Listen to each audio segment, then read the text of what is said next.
సువార్త 24వ అధ్యాయం 45వ వచనం నుండి ఏం చెప్తుంది వాక్యం?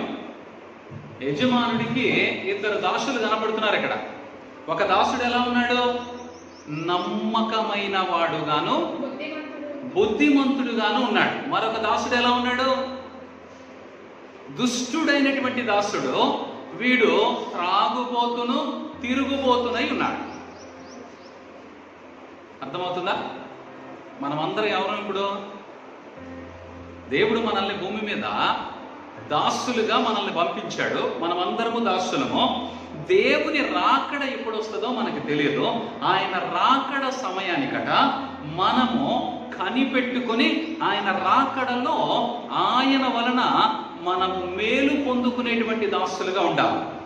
కీడు పొందుకునేటువంటి దాసులుగా ఉండకూడదు. మనకి పని అప్పచెప్పాడు ఆయన. మనకు ఉన్నటువంటి పనులేంటి? ఇంకా వేరే పనులేమో లేవో మనకి. మనకు ఉన్నటువంటి పనులేమిటి? క్రైస్తవులకు ఉన్నటువంటి పనులేంటి?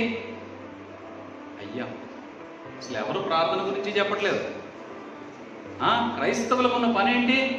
ప్రార్థన, వాక్య ధ్యానము, సువార్తను తెలుసుకోవటము, సువార్తను ప్రకటించటము, సంఘక్రమాన్ని పాటించటము, దేవుని ఆజ్ఞలకు లోబడి నడుచుకోవటము, తన కుటుంబమును బాగుగా కట్టుకొనటము, జ్ఞానముతో కుటుంబమును పరిపాలన చేయటము, ఇచ్చినటువంటి ఏ పనిలోనైనా నమ్మకముగా పనిచేసి మనము మంచి పేరు తెచ్చుకోవాల్సినటువంటి బాధ్యత క్రైస్తవులందరి మీద ఉంది.